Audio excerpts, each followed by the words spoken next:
This podcast is with Cameron of Taylor Chip. He's an incredible filmmaker, content creator, and strategist, all in one. Welcome to the show, Cameron. Thank you for having me. Of course. It's a pleasure. So, how would you define your role as a whole, like in your own words? Yeah, I mean, my role has taken different shapes over the course of like my time working for Taylor Chip, so we can get into that later. But like right now, my role is creative director, so I'm in charge of just like managing the marketing, mainly on like the organic side. There's also like some email members that I also work with, and then just like some design work. But it's really based around just like how do we get in front of as many people as possible, if I could define it in like one sentence. So Sure. So what has your journey been like for your career? Did you initially want to do this when growing up, like little Cameron, it's like, I want to be a social content creator for Taylor Chip? Or like, what was that journey like for you? yeah, I think like, so my creative journey started in music. So when I was younger, I had a band in like middle school and high school, and so like that was what I wanted to do. I wanted to just like tour the world. I was a drummer, and our band was called Sides of a Circle Nice. because there's like the inside and the outside. Anyway, I shouldn't have to explain the band name. But yeah, my journey started, in the music world, and like it's crazy to think that like, there wasn't an iPhone when we started, and so like the idea of just like being able to just pick something up and film things was like not something that we had. Yeah. And I also didn't have any cameras or anything at the time, but the bass player did. So, I mean, it kind of just started with just like fiddling around just at band practice, making videos, and then found some other friends in the space. Our band photographer was someone that I really looked up to. There's a guy named Jeff Franzen in Lancaster who I had found through like Walk in Love, and which is like a local Lancaster brand through photography. And I just like, that was like when I had first gotten Instagram. So I like really fell in love with like just taking photos and like the way people were documenting. And so then I ended up getting my own camera, started playing around with that and doing like my first camera. My first camera was the Canon Mark III. I have a habit of like, whenever I get into something, I just like buy what everyone else is using. So I Yeah. definitely was like not at a level where I needed a Canon Mark III, but that's like what every photographer that I knew was using at the time. And so like I had picked one of those up, started playing around, doing the whole wedding thing for a little bit. And then just like slowly through that whole journey, it started transferring into like just doing more video work and really enjoying that and making wedding films then, making music videos for different artists in the area. And that's kind of like what really started my journey in just like creating content. And yeah, it's like, I'm not from Lancaster area. I moved here with my wife I think 8 years ago or something now. And my first job was working at a bank. I'm a finance major. That's what I went to school for, because I figured, I hate college, but if I was going to go for anything, it should be like learning how to use money. Yeah. So, and that's like the degree that I got. And so I started working at the bank because that seemed like the next logical step. And I was like, in the back of my brain, I was always just like, I'm just going to work on this like hobby. I'm going to keep building it. Like I still wanted to be like a concert photographer, work with music artists in some way, and like find a way to just like travel the world. That's like really what I love to do the most. And I mean, that hasn't happened yet, but I did, one day while I was sitting at the bank, COVID times. So like the bank wasn't really busy. I just like started looking for different creative jobs, and Taylor Chip was like one of those jobs that I stumbled upon. And I was definitely like, the role was content creator plus social media, or sorry, content creator plus customer service. And so it was like, I know how to like send emails, and I also know how to like post to Instagram. So I was like, this Yeah. should be a piece of cake. So I applied, and yeah, that's like kind of like how I got into this role. And then just like over time, being able to like once the content started working, once I started to get comfortable like what it means to like build a brand and all that stuff, we started building a team that works underneath now. And yeah, so that's how I like kind of became creative director or whatever. But it was really just like, I wasn't looking for this job. I wasn't Yeah. looking for this much responsibility. I just enjoyed picking up the camera and like documenting like my family, my friends, and different people I meet along the way. So Yeah. Well, I mean, I'm sure there's a lot of familiarity in your story with a lot of people where, Like I've known so many photographers that were like they never thought about being a photographer, but they go on vacation or they go on a trip with their friends and they have this camera. It's like, actually, I really like taking photos. Maybe there's more to this. And so I have a feeling a lot of what you're saying really will deeply resonate with other people.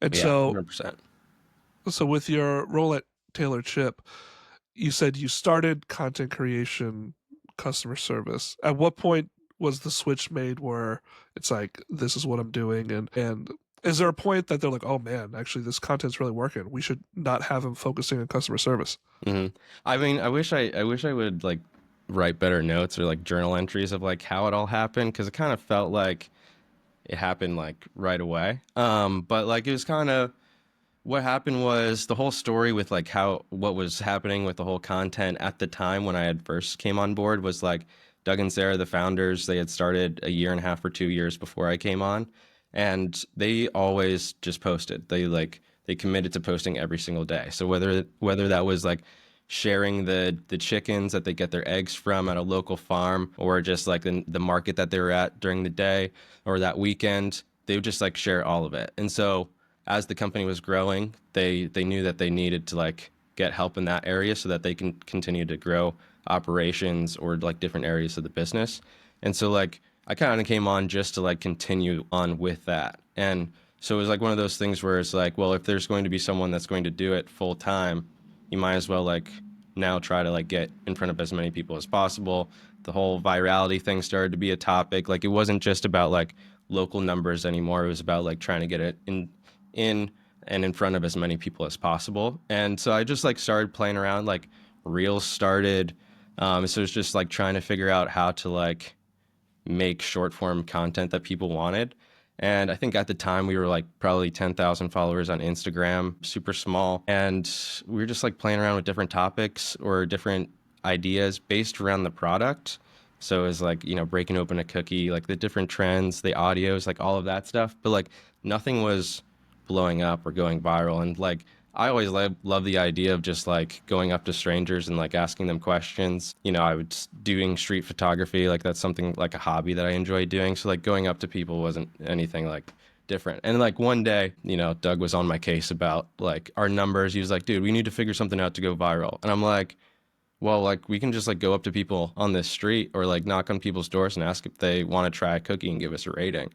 And like, and he was like, what did he say? He was like something along the lines of like that won't work. Like people already know who we are. And it was like one of those things where I was like, all right, fine. It's like went back to the drawing board, was playing around with cookies and stuff, and then revisited it. And It's like, you know what? No, it is a good idea. yeah, and if you ask him, he might tell a different story. But I kind of feel like he shot it down at first, then I revisited it later, and then next thing you know, we're in their '96 Camry or whatever, driving up and down like the nicest parts of town, knocking on people's doors. And it didn't take long. It was like the first few videos that we were posting on TikTok of just like knocking on people's doors and saying, hey, we're a small company. We make these cookies, wondering if you like wanted to review them and rate them from 1 to 10. And like started clipping those up and posting them. And that's like really the format that like started to get us traction with numbers and allow us to kind of like have that like viral growth that we Yeah. have now. And we've just like over time just continued to develop over top of that. But like that was the cookie reviews was like that catalyst for how we went from smaller numbers to much bigger numbers. Yeah, that's such an interesting idea. We thought about this, me and Sarah, when we were working for like, a swing set company and landscape edging. Like, there's always at least one specific sub niche of video that's gonna play really well with a target audience. And like for swing sets, we found that time lapses did extremely well, and that was like the viral hack for the company where we saw exponential growth because of those types of videos. hmm And then for the landscape edging, it was just these different tutorials and stuff like that. And so for you guys, at least the first real stage of viral growth was this man on the street type video. Yeah, exactly. And like at the time, I think like probably Dave Portnoy maybe was the only one who was doing like something of that style. Like, of course, you see it a lot now. Like, there's even like a QuickBooks ad where they like ask you how much, I don't know, you know, you've seen Yeah, those yeah, different yeah. ads. So like that is a proven format now that a lot of people have adopted. But like, yeah, I would say to like any business or any like creator starting out, it's like you have to pick a format that you like that works and then double down on that. So, and until you have that growth, you need to be trying everything like multiple times a day. So it's like I've got to mention like when I first came on board, I was posting 3 times a day, 3 reels a day. So, and then that's syndicated across all of the different social media platforms. That's like up to 500 times a month that like Crazy. Taylor Chip was posting some type of content. And what that allowed was for us to like have a really fast feedback loop. So we're able to look at what's working, what's not working. And, you know, you just have to like continue to like try different ideas. And like if it's a week, like, because if you're posting 3 times a day, 7 times a week, that's 21 or whatever, you know? And it's like, if it's not working, then like the next week you should try something else and then keep on building and building and building on top of that. And so, yeah, once we found cookie reviews, it was kind of like off to the races. And we were, and like, once we found a format that worked, we were able to like, we would see growth in other formats too. And yeah. So, kind of going back to when it was just Sarah and Doug Hmm. posting, Yeah. what was working already before you even entered the field? Like, was there content pieces that were like actually doing pretty well, like for local traffic? Like, Yeah. I mean, the thing that I love most about like building a brand is like people really want something to be a part of and feel like community with. And so that was like something that they were building. It was just like, you know, there's a small husband and wife or a small it was Doug and Sarah. They were looking for something fun to do for a date night, so they started baking cookies. And then that was the story. And then like once they got engaged, they were about to get married, they decided to have their cookies as a wedding favor. And then, you know, through that wedding, people loved the cookies and then they got invited to like join the small market stand that was opening up. And so it was just like telling that story. It was like it wasn't supposed to happen.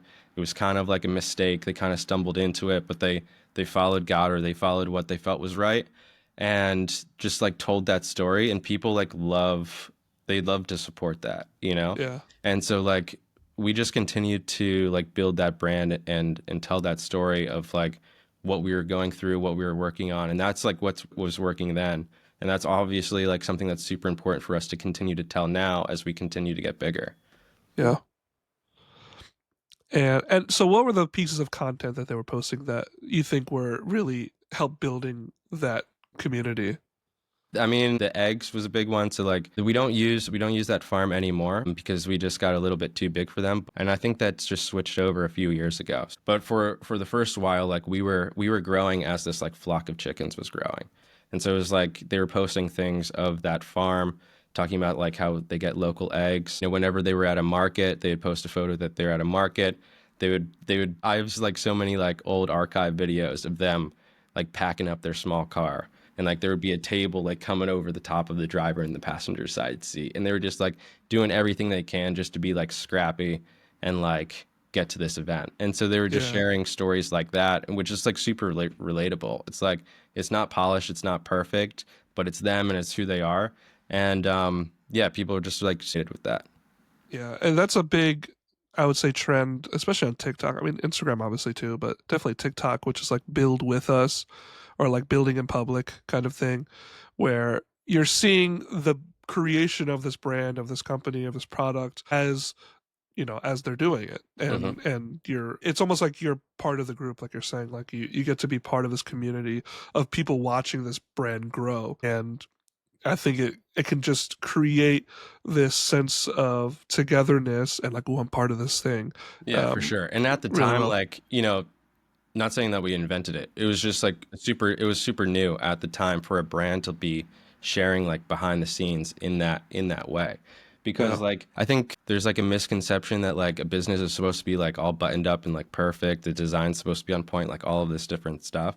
And like there's a big difference between like a small like local pizza shop and like you know, a big like retail brand like Pepsi or whatever. yeah, And there was always like that disconnect. And I think what's super cool about like building in public and that whole idea is like you're showing people that it's just a bunch of humans making a brand. Like they have dreams, they have aspirations, they have like ups and downs, they have all this different stuff just like anybody else.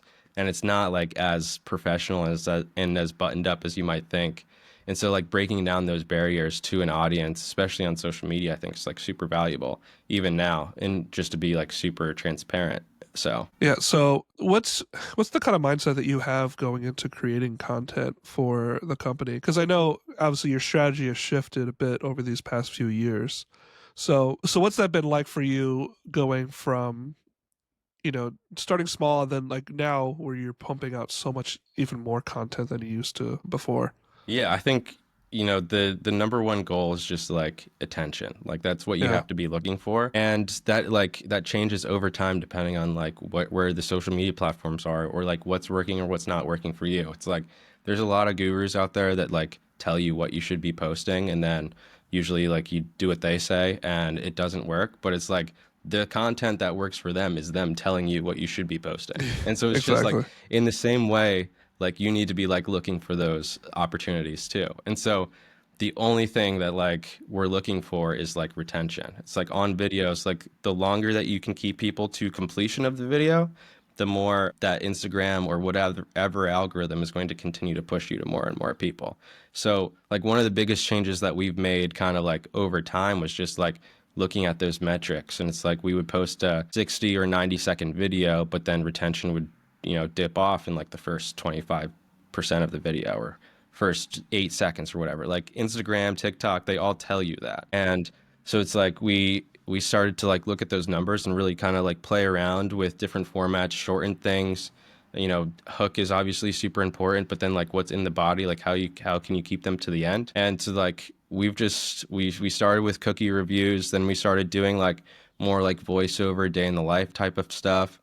Then we were like doing some reality things, like reality videos, which is like, more or less just like with a camera and someone's wearing a microphone, and we're following them around and just seeing behind the scenes look of like a conflict or something that they're working through that day. And then most recently, it's kind of been like this satirical, I think that's the word, like milk content, which is Yeah. just like it's very like it's very high funnel, but it's like when Yeah. you're but it, but it's all about like getting in front of people as much as possible, because when you start getting into like retail or wholesale, or you start like, yeah, if you like retail, like opening retail stores in another city or whatever, you want to be top of mind for these people. So if you're able to build familiarity through your content, so that like when people do see the logo or see the colors or whatever, they're like, oh, like I remember them, they're going to be more likely to like pick it off the shelf and put it in their bag. It's like, and that's also not discounting that like the importance of like building brand at this stage. I think there's like Definitely. definitely an argument to be made for both sides, but Yeah. I think there's like, if it's a Venn diagram, there's definitely three different buckets that you need to be looking at. You need to be looking at like acquisition. So it's like, how are you getting in front of the people? Like that's the attention bucket. So like the milk genres, the on the street videos, like whatever will get you a ton of growth. Then you have like this brand engine. So that's like the nonprofit collaborations. Oh, look at that. The nonprofit collaborations, the day in the life type of videos. And then there's obviously like, then there's the conversion engine where that's like TikTok Shop is super big for us right now, which is all about like making content that reaches a bunch of people, but also like selling. And that's also like the bucket that like ads and like paid reach, or not paid reach, but like paid advertising comes in with. Yeah. And so it's like depending on like where you're at with business, I feel like you need to focus on one or the other depending on like what you have the bandwidth for. But I think to be a complete brand, you need to have knowledge and expertise in like each of those buckets. Yeah. No, that's definitely the truth of it. Like a lot of companies are so short-sighted, when it comes to just content creation as a whole. Like the good thing is that Doug and Sarah, they're already fully bought into the importance of social media. They knew Hmm. because they're young, they're not from an older generation who doesn't really know the value of what you're doing. Hmm. And so with that comes it affords you a lot of like room to grow. And so kind of talk about, so with Sarah and Doug, like what's the collaboration process like for the company? When I first started, I would just like send all the videos in a group chat with like the copy that I was going to post that day, and they'd give me feedback on like, yes, I like this video, no, I don't like this copy, change it to this or whatever. So like for the first few months, there was like that very very like I had to report to them and like show them what I was going to do. But then now it's kind of just, you post what you think will work, and then they kind of sometimes they find out when you post things, and then they tell you if you like it or if you don't like it sometimes. But we definitely have the freedom and like to do what is necessary to a certain extent. And so there's not like a lot of review right now, but yeah, I mean, there's some times where we would post something and then we have to take it down for like whatever reason, or like you're like kind of at the line, and so you like send it Yeah. through the proper channels to make sure that everyone's okay with it. But like, yeah, like right now it's like they know, they like trust me, they trust the team and like what we're able to do. Yeah, it's like it's super cool. But like on your point about knowing what's necessary, I feel like there's a lot of brands that try to be like super professional or like not as like rigid or edgy, and like I think and they also like always talk about like the brand and like what they're doing and all this stuff, but like the truth is like if no one's watching it, then everything that you're doing is like absolutely pointless. And so it's like you should really be thinking about like how you're getting in front of as many people as possible first. And Yeah. that doesn't mean that like you have to do like cringy stuff. Like it's different for every brand, but like to a certain extent, you need to be looking at like how many people are actually watching. If the average watch time is 8 seconds, then no one cares. And regardless of like how important your story is or how good you think it is, it's like no one's really connecting with it. So like maybe you should like find different ways to tell it. And that's really hard for a lot of brands to like give up some of that like artistic, creative, feeling that they have about their content, and being thinking about it as more as like a distributor. Like how are you getting in front of people? For sure. I think the problem also comes with like videographers, because I think I would say 9 out of 10 videographers, they want to be filmmakers. Like, and with that comes a preciousness to image, and oh, we need to present it in the most perfect way. And especially like business owners, sometimes they're like, okay, we can't make it look slightly like a bad product in any way. And sometimes if you show it too real, like people will think of it and they'll think less of it. But that really limits the amount of things you can actually do.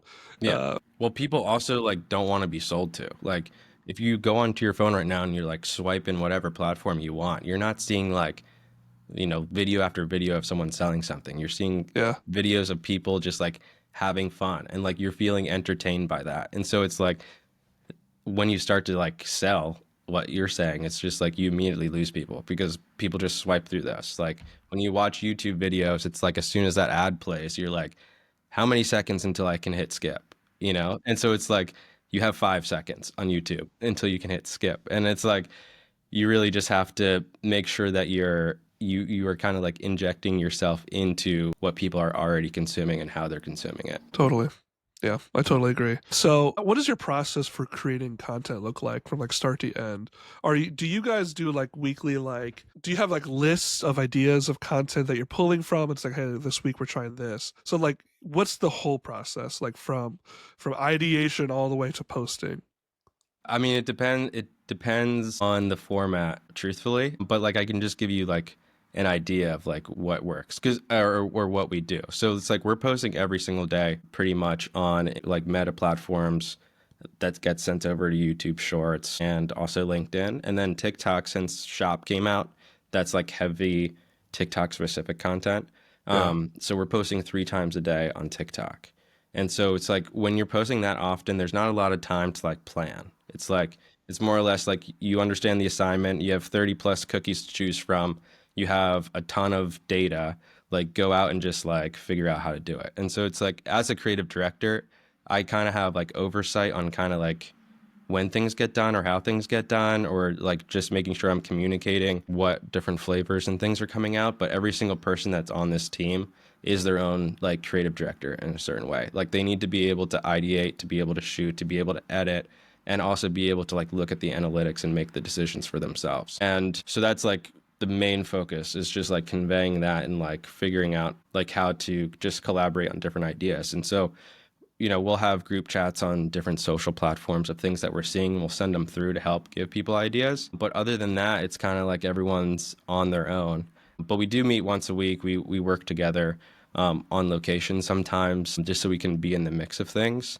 And that's where we're like going over like if we're having like a Make-A-Wish cookie that we're promoting, or different seasonal flavors coming out, we want to make sure that we're hitting that during the time that it's available, and making sure that we're aligning content to kind of highlight that. But there's really not a lot of organization, to be honest. It's like, I wouldn't, a lot of people get tied down by like being organized or coming out with a system that like works for them. And it's just like, you kind of just have to do it and like worry about the system later. And you kind of like, over time, as long as you're doing a good job, like the system, it kind of like creates itself, and you make improvements based off of that. But yeah, we don't, it's very, I mean, it's kind of disorganized, to be honest. But, it's the nature of social in a way. Yeah. Yeah. So is that something you want to see more structure at some point, or not? I mean, it would be nice. I think like we're talking more about just like the daily content and like the TikTok shop stuff. So there are different pieces of content that we spend our time on, and like that process is a little bit more rigorous, like, coming up with scripts, figuring out what the story is, refining the scripts, making sure it works before we like do the voiceovers or whatever. I think it's like, I don't want to be too focused on process, because that like could disable you from like doing good work, because you're so concerned about like what to do next. And as long as like communication, like there's an open line of communication, and if you have questions or concerns, like you're communicating that with the team, or like sharing ideas or whatever, I feel like it's all good, and it's like going to work itself out. So what are the downsides, do you think, of this kind of system? Because like every company has their own type of strategy for content creation. Like yours is much more like, fast paced, breakneck speed of content creation. Yeah. Like as opposed to other companies where, like you're saying, maybe they're just too precious about the content creation side of it. Hmm. So what do you think, like, and the positives, like you're saying, are you're able to put as much content as possible. You have a much quicker feedback loop. You're able to post all this content and get as much eyes on your product as possible. What are the downsides, do you think, of doing something like the strategy? The downsides, I mean, that's a good question. I think like the downsides, I think what's super cool is like you have to, if you're not going to have like a super strict system, like you should be clear on like what roles are, and like making sure that you're like building characters, and for like those different formats. So it's like, me and another guy named Sam, like we're doing like more of like the viral type of content, like the milk related content together. So we shoot once a week together. And so like during that week, we're kind of just like jotting notes down, more like bookmarking things that we see on socials. And then like Lauren, she's like more of like the brand focused person. So she's focused on like branding, product highlights, that kind of thing. And then Sarah or Doug, they kind of, or me kind of like chime in on like more of like the founding story, or more of like that story connection with like, the fans, like the core group of audience members that have been with you from the beginning. I can't, honestly, I don't know if there's like any clear downsides. I think Or it's even like frustrations that I you mean, find within the system? it's always there's always something new. It's like, it's not like you finish a video, or you finish like the script and you can like mark it off your to-do list for the day, and you like just wait until the shoot day comes. It's like Yeah, you wake up and you have to like start all over again. yeah. So I feel like, creator burnout is definitely something that is talked about a lot in this like space and in this industry. So it's like that'd be like the only concern, is just like Yeah. making sure that you take time to like get out and like not make content sometimes, and like just have fun. And also like not take it too seriously. And if, obviously like if you miss a day or something, it's like, we'll work around it. But yeah, you just want to make sure that like you're continually growing and evolving. You don't want to just like, because you're posting so much, get bogged down by like just checking it off as like, yes, I posted today. Like you Yeah. want to make sure that like you are always evolving and growing with the content that you're making. Totally. So you're not the face of the company. Like I know Hmm. you're in a lot of videos. Like obviously, like you talk about those viral like milk Yeah. videos, like in the toilet, in the car, and everything To like be that. clear, we bought that toilet brand new specifically for that video. And don't tell anybody, but we returned it afterwards. Okay. But Yeah. we put it in the bathroom, but it Yeah. was it was a brand new toilet.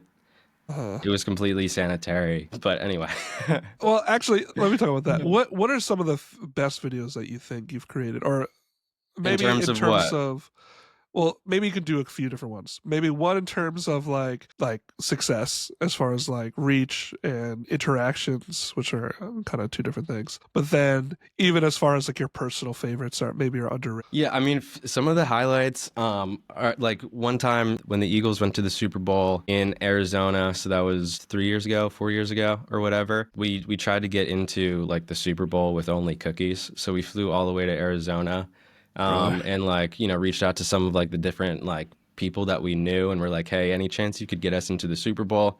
And we ended up getting into like a party where we got to meet a lot of cool athletes and whatnot. Tried to mingle, try to get into the Super Bowl. And then we had a connection through like this boxer who we had sent cookies to before, and he's like goes to Fanatics party, which is like a huge party every year for the Super Bowl. So we hit him up and we're like, hey, any chance you could get us into that party? Because we thought that if we could get into the party, we could definitely get into the Super Bowl. And so Yeah. like he was like, yeah, come through. And we got there and it's like we were like feet away from Jay-Z when he rolled up, and we were like Oh, dope. definitely out of our element. So Yeah. and so that whole video, that whole concept was kind of fun because like we had literally no plans or no idea how we were going to do it, but we were just like talking to as many people as possible. And we were we didn't get into the Fanatics party. We were able to like walk around the outside, got to meet chain smokers. We gave them a box of cookies, which was super cool. And we also talked to Chuck Liddell as well. So it's just like, yeah, that was like one of my favorite videos that we've ever made, just because it was a kind of an adventure with me and Doug. And then there's the other videos that I really like making are, I mean, reviews, obviously, like going up to people. Like, one time Doug and we were in Florida for a trip and we went out late, like one night. It was like Friday or Saturday night, after midnight, and we were just like walking up and down the street asking people for reviews, which you could imagine is a pretty crazy time to be talking to people on the street. And that was fun because like, you had a bunch of people that were happy to be alive, that were giving us very honest and excited feedback. So that was really cool to like meet people through that. And then like in the milk genre, like my favorite video that we've ever made was like the first center console video that we made. So I Yeah. had like this 2008 Jetta that I just like poured milk in the center console. But my favorite part about it is just like how we got the milk out. Like Really? we siphoned it out with a like little tube. So Sam was like on his back outside the car, kind of like sucking the milk out. So that was like a fun behind the scenes video. But yeah, like I honestly like every video that we do because it's a lot of fun, and like every day we're like trying to like one up ourselves in some way, and it's just like always fun just to see what people's reactions are. Yeah. And then I also just like love telling stories. Like if I could make any content ever, it would just be maybe strictly branded, like strictly story driven stuff. Like I think that I connect with that stuff on socials myself. The content that I think matters the most to me, like as a consumer or as like a viewer. And so whenever we have the opportunity to like take the time to like make those stories, that's like a huge highlight for me. But I basically just told you I like making everything. I don't have a favorite. But yeah. As far as the most successful, so what were the most successful videos that? I mean, most successful in terms of views has definitely been the Milk series. There's a video, I think it broke 30 million or something on Crazy. Instagram, and that was like within a week. That's And nuts. then we have like there was a video going around of like a baby throwing up, um, like Yeah, yeah. so baby throw up is obviously white and TMI if you don't know that, but like Babies drink milk, believe it or yeah, not. yeah. And there's like a trend going around where like it would throw up and then like it would transition to like a coffee creamer, basically. Yeah. And like it wasn't our idea. We just saw it on our feed and we're like, all right, we'll replicate it in our own way. So the first time we had posted it, it got 18 million views in like 48 hours or something. And then we just reposted it last week or something. Had like a little bit of a slow burn, and then now it's at like 12, 13 million on a second post. No changes whatsoever. Wow. And so like that's Is those that types something of you guys do often? Or reposts. yeah. Well, yeah, I mean we're yeah that's another thing. Like you have so much most people, content creators, have like so much content, and they're always like fixated on like creating something new because I feel like people have already seen it before. But like that's not like there's millions of people on the platforms. Like you have people have not seen it before, and if they did, they've already forgotten about it because they've Yeah. watched thousands of videos since yours. And so we're always like going back and like changing things, or we're just like reposting successful videos. Like there's a cookie review video that we did at House of Gains in Lancaster. So that's like a fitness supplement store or something like that. They had an event, so we went and we had a guy review a cookie. He was like a bodybuilder guy. Shout out Calvin. And he said something like, "Are these calorie free?" And I said yes, like sarcastically. And that was the hook that we ended up going with. He ended up trying it and like ended up loving it. Obviously, he knew that it wasn't calorie free, but Yeah. like that was a video we posted like 3 or 4 times, and each time it's like done over 500,000, I think. And so it's just like, yeah. And then with the new trials feature that Instagram has too, it's like, okay, so if you are concerned about like getting in front, like posting the same thing in front of your followers or whatever, which I think is BS. Like at least you can post it in trials now and try it out. So that's Yeah. something we've been doing a lot lately, just with ideas that we have. Like, because you have a pretty good idea of what's going to work or what's not going to work if you've been in this space for a while.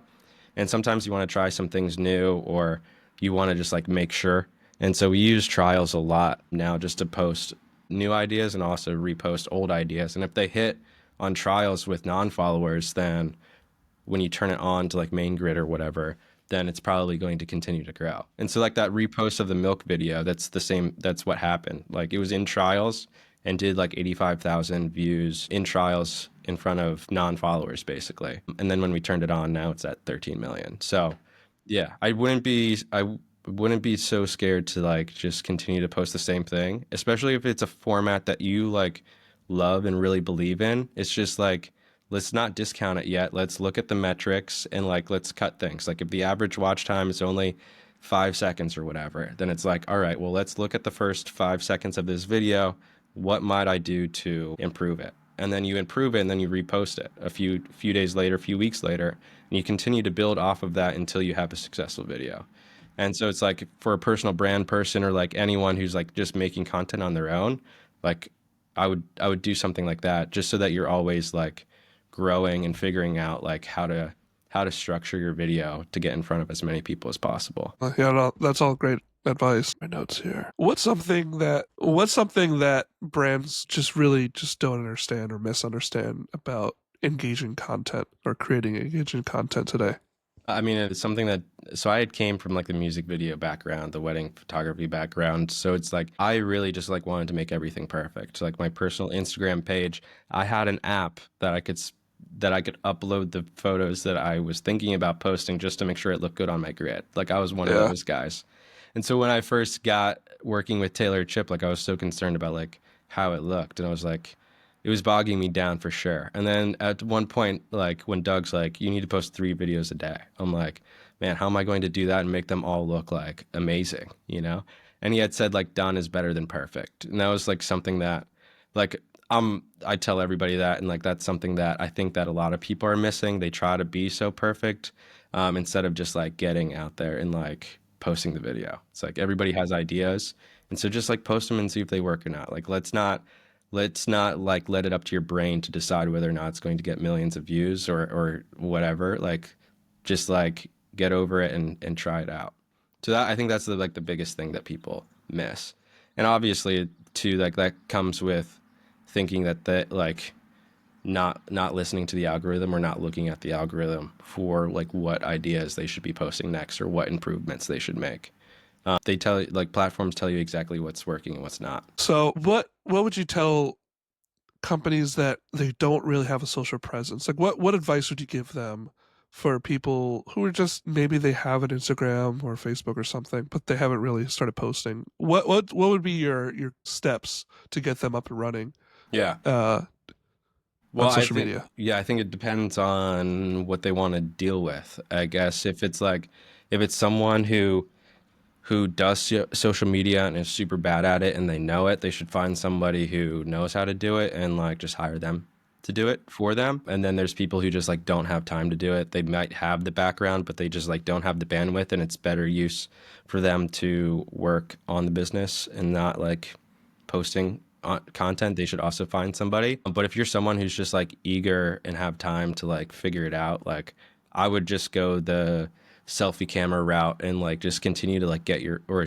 to start to get your reps in first and figure it out and like get a feel for like what's working, what's not working, using platforms like, Edits or CapCut or things like that, taking videos that you see on social media and like rehashing them in your own way. And just like really just, yeah, kind of being a sponge and trying different things. That's like the one thing that I would say. Because it's like if you scroll social media, you can find like you'll see trends, you'll see things that like people continue to do over and over again.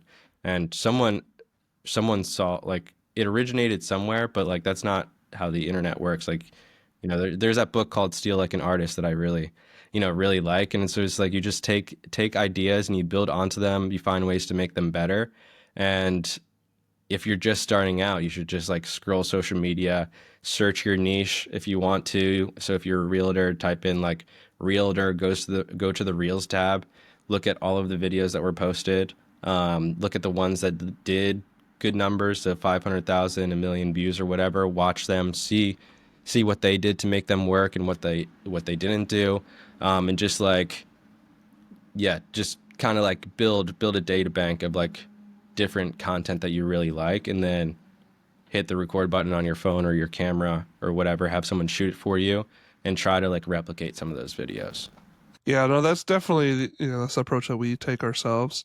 Like it's kind of similar to what you're saying before with done is better than perfect. Like I think a lot of people they'll use perfection as an excuse, and it's really their fear.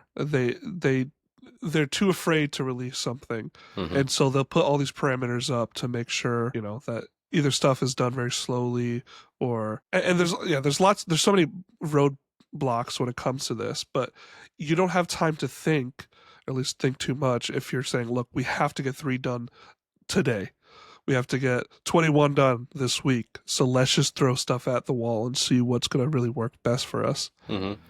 And like, yeah, I mean, you could get lucky on your first video, but like if you're spending days and weeks like between posts or getting things out, you're only really hurting yourself because you're not giving yourself anything to like look at and like grade. So it's like Yeah. you should post as much as you possibly can. Reach out to your close followers and ask them, like have a Q&A, like find some way to figure out what your audience cares about and then start testing out different ideas based off of that as consistently and as frequently as possible so that you're able to like have that feedback loop so that you're able to look and see like what works and you can build off of that. Because if you're not posting too, it's like you don't want to seem inactive either. You want to be able like you should commit, like set short goals. I think the Instagram or social media is a long game, it's not a short game. Give yourself something manageable that you can like work at for a goal. So 30 days. I'm going to post every day for 30 days.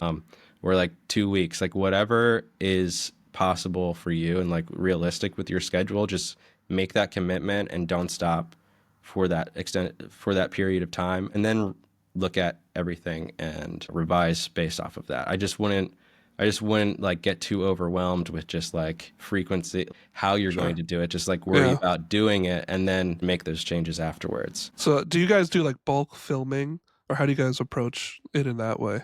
Yeah, with depending on the content, we'll bulk stuff. Like a lot of like the voiceover stuff, we're just filming as things are happening. So if Sarah's on QVC one day, she's going to film a day in the life on that. That's not happening every day, obviously.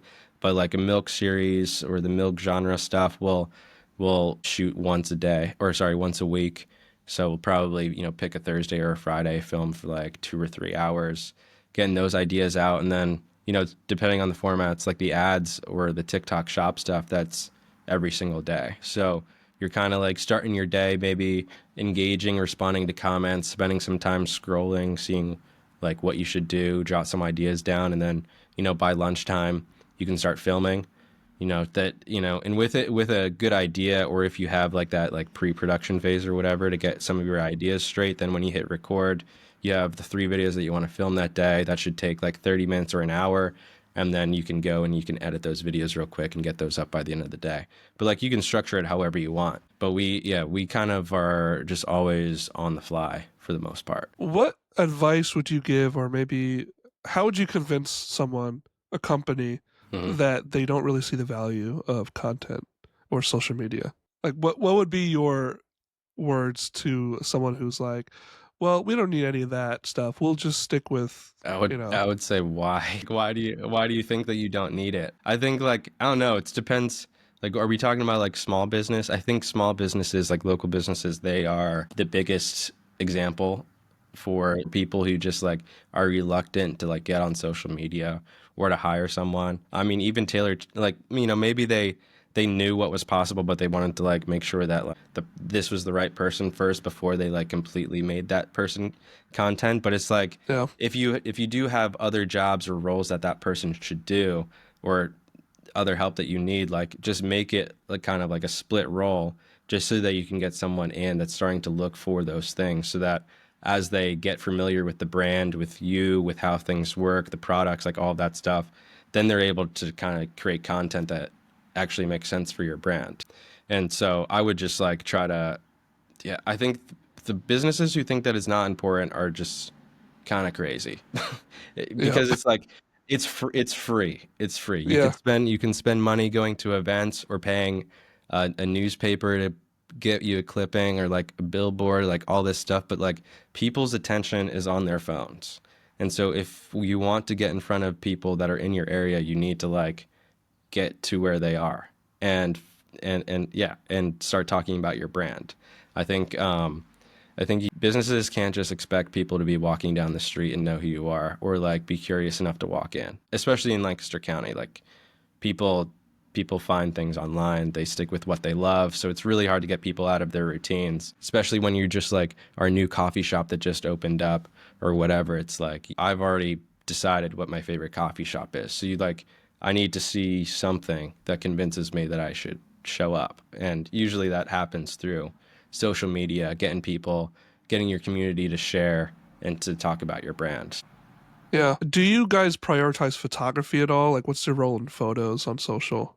I'm kind of the only person on the team that takes the photos currently. Not to say like no one else can, but everybody else's priority is definitely in video and in short form because that has the most reach. We'll take phone photos and stuff throughout the week as things are happening. I know like Doug and Sarah are super good about that. If we see something, we'll like snap it and then send it through a group chat. But we don't do too many photos. But we that is something that we're testing more, doing more carousels. Any like launches that we do, they always start with a carousel or some type of photo post, and then we're continuing to supplement the release or the marketing with reels. But yeah, honestly, we don't do too much. It's mainly just like taking photos for the website and then cutting them together to work for socials.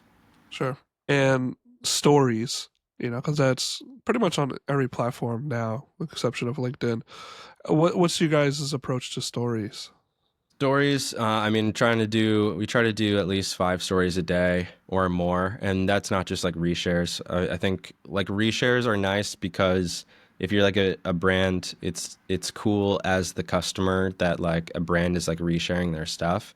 I think there's not a ton of value in it, especially because like there's nothing like aesthetic about it, or nothing like you don't have control over how it's presented, but you have control over like just like sharing what other people are like ordering. But then the 5 stories a day that I was talking about is just like filming production stuff, hopping on with a face video and just telling people what's going on, what we have coming up, what you're about to do.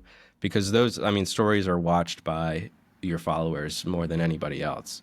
And so like if you can be like the first 5 stories when someone opens Instagram and they watch you and they get to see that like, oh, you're having fun just like everybody else, we're gonna be way more likely to stop into your store or to check you out. So, what's something that we haven't talked about that you'd really like to? Ooh, that's a good question. I think it's just like I don't know. I think we covered a lot. I think if you look back at like, this conversation, you like take one thing away, like you just have to do it and stop thinking about it. I completely understand people's nerves to even like begin to connect with their audience or to post something or not knowing what to post, but like just post whatever you think is interesting. Like it's not like don't overcomplicate what you're trying to relay to your customers or to your audience. So it's like if you're struggling with a specific issue that day, maybe take a photo of that thing and just do a little journal entry.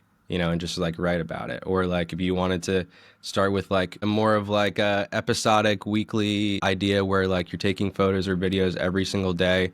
You have a reminder on your phone every day at 12 p.m. to take a photo. You take that photo, and then at the end of the week you just do a recap of like what you've been up to.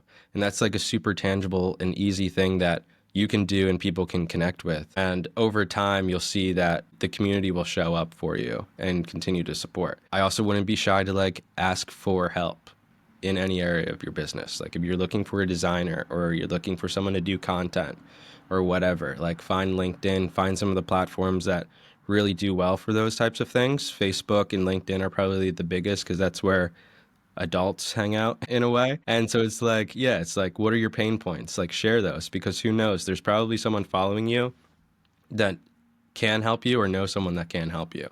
And so if you're just like showing up, yeah, people will be way more likely to support like what you're doing. Any closing thoughts about viral content creation and strategy? I mean, yeah, it's basically just like don't overthink it too much. Yeah, don't overthink it. Yeah, the same thing. But like, yeah, I think what is your like what do you look for the most like when it comes to content? Like what are you hoping for when you share things? I've shared this little thought on LinkedIn before. Like the thing that I stop at are things that I resonate with. I think people interact with things that they resonate with. Like if you are scrolling and you see something from your hometown and it's not from a local company, it'll stop you dead in your tracks to go, wait, I'm right from there.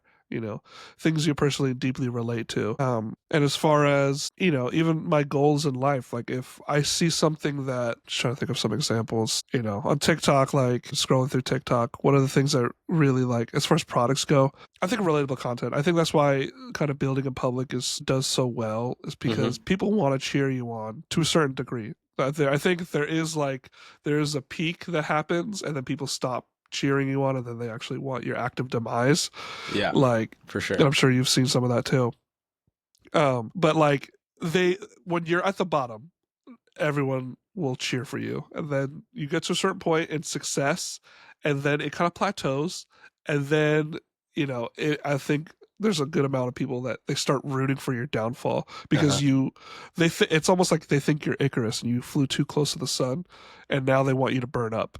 But as far as content that I think I relate, that resonates with me, it really is whatever. It just has to be something that deeply relates to me in a personal way. Like, so brands being built up is really cool. Things that I feel are valuable. So for me personally, things I find valuable are things that are building my skill sets.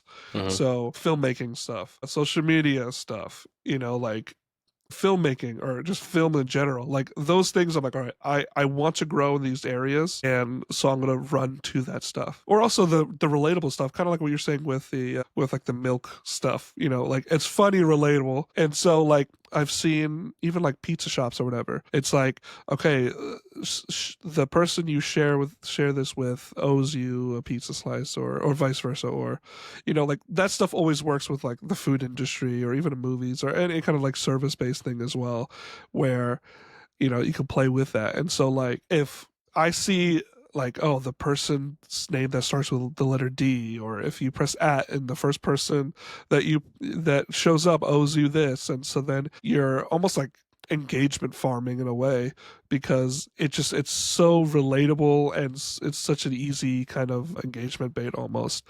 So that stuff is always easy and fun. Like, and now like I'm a father, I've got a 2-year-old daughter, so like any parenting stuff, like, because I'm in that stage of life where I have young kids, so Yeah, for sure. seeing like rascal little kid girls who are like, it's highly relatable to me because my little girl's cute but crazy, and so like that content always gets me to engage with it. And so I'm sure 100%. it's same thing with you, where it's like, depending on what your stage in life and what you're trying to accomplish, your level of interaction changes. Yeah, for sure. I mean, it's key to just be real and be unapologetically yourself.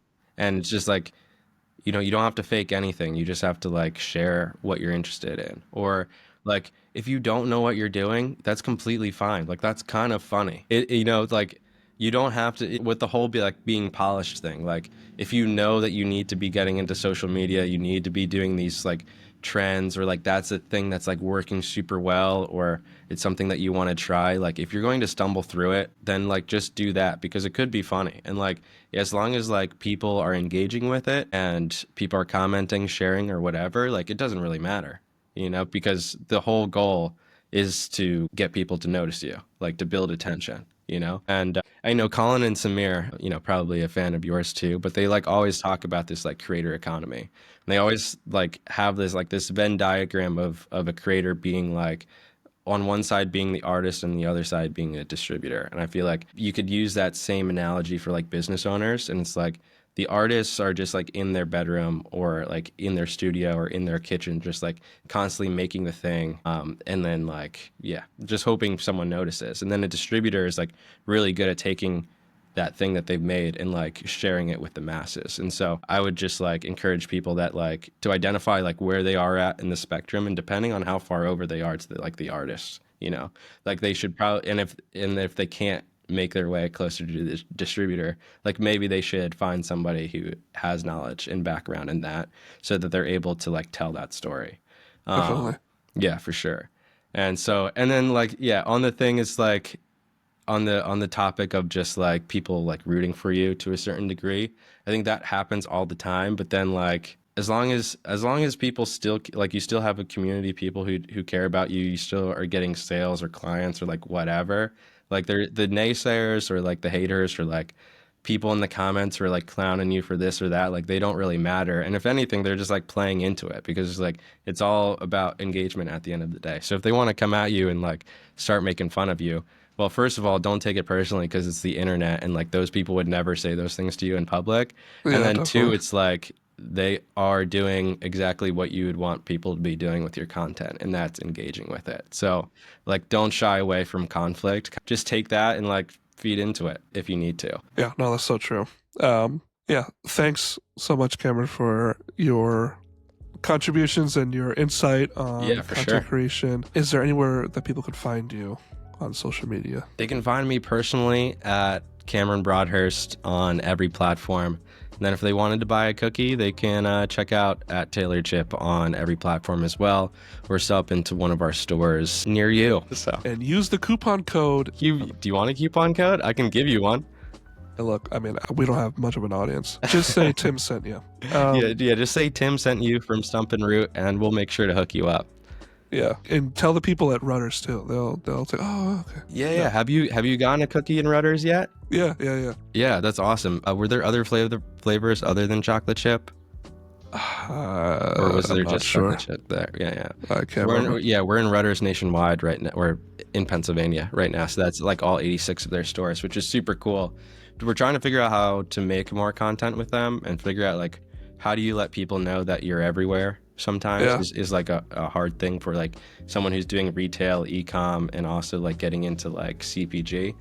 And so that's like also why awareness is just so key, because you just have to be top of mind for when people, yeah, come in contact with you somehow. all right, that'll do. That'll Thanks do. again, Cameron, Yes, for sure. coming on Crib Grub. And you can find him on the platforms he just said, and also at Taylor Chip. Yes. And Stop on by. all right, thanks so much. All right, thanks. Let me